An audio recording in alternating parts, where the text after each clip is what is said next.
Welcome back to our marathon election coverage on BU Live. I'm Aditya Sapra. Now the time is 4 o'clock and the results are absolutely clear, crystal clear. It is the NDA all the way in Bihar, viewers. Clearly the exit polls were completely spot on this time. Exit polls have come in for a lot of flack in the recent past, particularly after last year's Lok Sabha elections. But credit where due. Almost every exit poll predicted a big win for the NDA, and clearly it is NDA all the way. So this in fact is the biggest mandate which the NDA has won till now in Bihar. Joining me now in the studio as well as from elsewhere to make some sense of this mandate, here is Mr. Sagar Lala, who is a renowned political analyst. As I said, he's going to shed some light on this mandate. Sagar, welcome. Now, what is your first reaction to these results? I'm flabbergasted. I'm shocked to see this. Did you sense this coming? You were on ground in Bihar, right? Well, this is unexpectedly an emphatic mandate in favor of the NDA. I mean, there were indications that NDA would be back to power, but I mean, given at the trends and, in a state like Bihar to be leading in 200 seats out of 240, it's just completely unexpected. So if you had to define, I'll come to the granular details with you, but if you had to define one factor you think which was the X factor in NDA's victory, what would you define that to? I think it's the stability which Nitish Kumar and the NDA overall brings in. People have chosen stability over lack of cohesiveness among the opposition. We saw they had made promises which on ground didn't look feasible. The vote chori narrative or the promise that they made that Har Ghar Sarkari Naukri definitely didn't find any takers. I'll come to those specifics, but before that I just want to cut across live to our reporter Purvi, who is currently at the BJP office in Patna Sahib. Purvi, what's the mood there? As you can see the visuals from the BJP office in Patna Sahib, still there is not lots of buzz here because I think the party is still waiting for the more stable and more final numbers of the Bihar election 2025. I am hearing from our sources, Purvi, that there's a lot of litti choka being prepared. For all our viewers, that's the traditional dish in Bihar. I've heard that is being prepared at the BJP office. What's the truth about that, Purvi? Is the celebration, is the place being decked up for celebration? Of course, because as we can see, the trends are still coming up, and surprisingly, they are on a very high number of votes. They have won a high number of seats despite the wave that people were demanding change. But yeah, obviously they will be celebrating, they will be making litti chokha to celebrate, but still to be sure, let's wait for the final result. As I said, viewers, I have experts both in the studio and elsewhere. So joining us now as you can see, with Purvi is Ms. Pragya Saini. She is a very renowned political analyst and who has been based in Bihar for years to get an expert perspective on this particular election. Ma'am, welcome. Ma'am, my first question to you is, I asked the guest here in the studio what he thinks is the main reason for NDA's win. What would you define as the X factor to begin with? Well, the X factor, I think, here in this election has been mostly the schemes or, all the schemes that have been targeted towards the women voters because they were the ones who were, let me hold it. Okay, it's okay. What I was saying was that, it's the women voters that they empowered the most, right? There were a lot of schemes that were sort of floated for the women voters here. And I think the empowerment angle of voters, women voters especially, the 10,000 rupees cash endowment that was paid to the women voters, and it was directly transferred to their bank accounts. And that is what, that's what worked miracles for them, because not only there was no intermediary, that there was no, corruption angle to it, the entire money that was promised reached their bank accounts, and I think that's how important this NDA government is. And in terms of how they, not just this, they were like pink buses, pink toilets, and then, there were ASHA workers, about 96,000 ASHA workers, and, 4,600, these ASHA workers, and also the others, other sort of social health workers in Bihar. their amount or honorarium was also increased by sort of like 10 or 15%, which is also, which is quite incredible.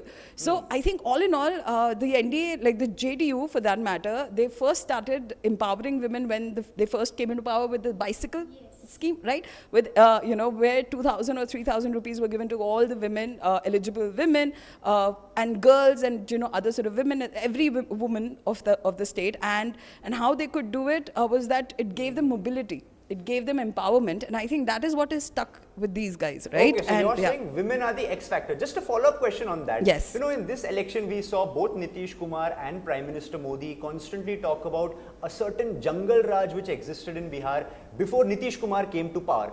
Do you think, and we'll wait for the final data to show, but do you think that this jungle raj narrative has struck a chord more with women as compared to men?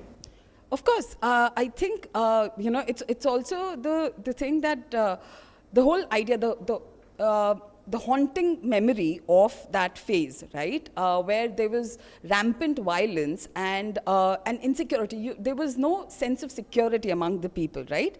And that is what sort of has haunted a lot of families who've seen a lot of people perish from their household. And most of the times, sadly, there were also a lot of like male members of the family sort of like perishing, which has sort of like passed on through generations. And I think that kind of haunting memory to be sort of like erased by election promises of of security or hypothetical sort of development or promises that are made by the the opposition party. I think that's why it kind of failed to make that difference, and I think that's the only reason, because there is a visible difference in terms of security in Patna. As we can see here, I don't think we could have been two females would have been here standing on the road doing this live reporting back in those days when there was like so much rampant violence or the jungle raj that we kind of speak about, right? So I think you agree, right? Yeah, definitely. Yeah. So the kind of the sense of freedom or even security that we both women can stand here on the streets without being sort of heckled or also just worrying about our security says quite a lot about the development narrative that's been put across, right? Yeah. Before I get into the other questions, I would let there be an expert chat. So, Mr. Sagar, would you like to ask any question to ma'am? Yeah, my question for Pragya ji is that going by the current numbers, you can see NDA is leading on more than 200 seats. Does that mean that the caste arithmetic is evolving in Bihar, or is it just a one-time disruption? I don't think caste is ever going to go away from the equation. Right? You have to look at like how Jan Swaraj party has sort of fared, right? These guys, they spoke about development. They spoke about topics where, of course they're, lifting the liquor ban policy kind of like really was something that kind of irked a lot of, a lot of women voters, and it just alienated that population because, again, the past memories sort of haunt you. But apart from that, I think caste is a dynamic that is very much prevalent in a state like Bihar, which operates on the caste dynamics. It's ingrained in the psychology of everyone, right? The daily lives are governed by it. So I don't think like it's gone beyond it, but I think what has been done is that it's been very intelligently managed. Right? And how do you do that? It's also when you mix the narrative of development and also women, So see, this is a thing that's been happening in almost every assembly election. Look at Maharashtra, or look at like the recent one in the Haryana and Maharashtra elections.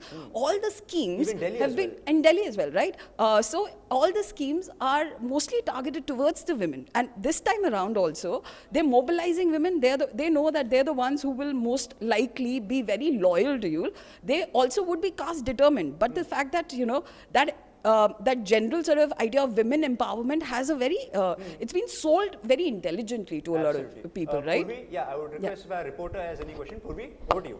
So what you would say on the allegations made by the Mahagathbandhan alliances on the NDA, because as we can clearly see the results that it had clearly swept them by such a high number of votes.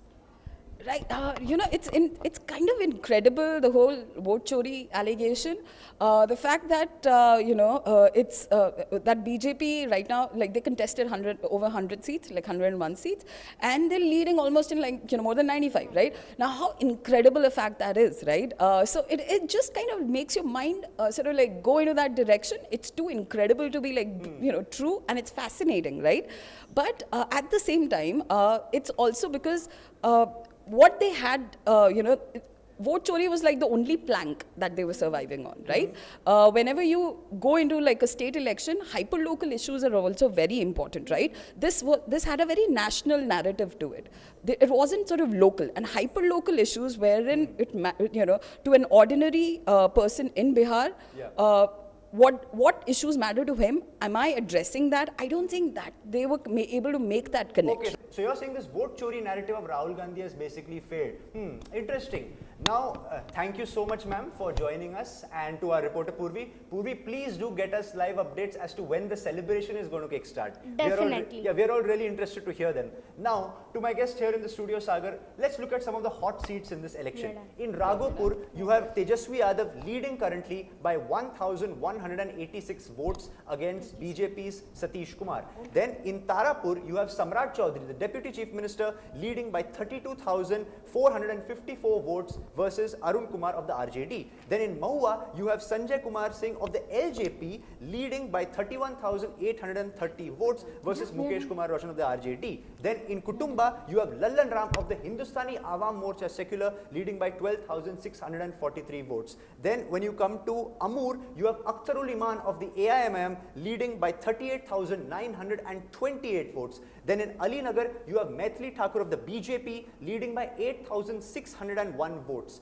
Then after that in Motihari, you have Pramod Kumar of the BJP leading by 14,157 votes. Then after that in Aurangabad, you have Trivikram Narayan Singh of the BJP leading by just 748 votes. Then when we come to Patna Sahib after that, you have Ratnesh Kumar of the BJP leading by 38,460 votes. Then after that, when you come to Jamui, you have Shreyasi Singh leading by 41,060 votes. Then in Bhagalpur, you have Rohit Pandey of the BJP leading by only 113 votes. Very interesting, only 113 votes. Then in Bankipur, you have Nitin Nabeen of the BJP leading by 48,585 votes. In Darbhanga, Sanjay Sarogi of the BJP leading by 52,998 votes. In Buxar, Anand Mishra of the BJP is leading by 25,056 votes. In Gaya, then you have Prem Kumar of the BJP leading by 26,423 votes. In Hajipur, you have Avdesh Singh leading by 18,033 votes. In Muzaffarnagar, Ranjan Kumar leading by 29,944 votes. In Samastipur, Ashwamed Devi is leading by 13,571 votes. She is of the JDU. Then in Phulwari Sharif, you have Sham Rajak of the JDU leading by 15,072 votes. Then in Phulwari Sharif. So these are the T20. This is our BU Live's T20. That is the top 20 candidates we are tracking at this moment. Now, Mr. Sagar, if I can come to you, we've seen a sweep. Who do you think this victory is attributed to? Who is more of the bigger factor? Is it Nitish Kumar or is it Prime Minister Modi? Well, definitely it has to be Nitish Kumar's leadership. I think his governance plus welfare image has definitely outweighed the anti-incumbency mood which the Mahagathbandhan was trying to create. So definitely I think the credit goes to Nitish Kumar. Also the fact that the NDA this time has fought in unison definitely has worked in their favor. No, but if I just add, sorry to cut you, but the thing is that we heard from many reporters in Bihar that there seems to be a silent Modi wave as well. So are you saying the Prime Minister wasn't a factor? No, I'm not saying that. The Modi wave is always there in any election, no matter whether it's a state election or a national election. The Modi wave is always there. Prime Minister is one of the most popular leaders of this country. So Modi wave is always there. But when it comes to state elections, you have to give credit to the leadership of Nitish Kumar. You have to give credit to the leadership of the Chief Minister more than the Prime Minister, I guess. Okay, so now, these are the big winners. What about the big losers of today? What do you think? What happens to Tejaswi Yadav? There was an image being created of him last time as a young rising star of Bihar. What happens to that? Well, definitely, as I just mentioned, the narrative of vote chori or whether the promises that were made by the Mahagathbandhan definitely didn't seem to have stuck out with the voters. And the major issue that they created was of vote chori, which definitely seems to have failed. So Tejasvi has flopped there. What happens, one more important point, what happens to the Congress nationally? Currently out of 61 seats, they are only leading on 5. This is the worst ever performance they would have recorded in Bihar. What do you think has gone wrong, and particularly with the Congress? Well, definitely they have been decimated, and you see in most of the state elections their performance have been very poor. So definitely the Congress leadership needs to rework, needs to relook on their policies. Last question. Kaun banega Mukhyamantri? Who in your view could be the chief minister with these numbers? BJP is at 92, more than the JDU, which is at 84. Who do you think could be the chief minister? Will it be Nitish Kumar, or would the BJP try and go for someone else of their own? Well, if you don't want a Maharashtra-like situation, it should be Nitish Kumar. Nitish Kumar in your view. Okay, we'll wait and see what happens. We'll get to know that in the coming days. Overall, ladies and gentlemen, it's been an absolute privilege for each one of us to bring you the news, to bring you these results right from the morning. We've been here, as you can see, throughout the day, and we've had such fun bringing you the numbers, and we really hope you enjoyed our coverage. Only for tonight. Good night, ladies and gentlemen, and goodbye.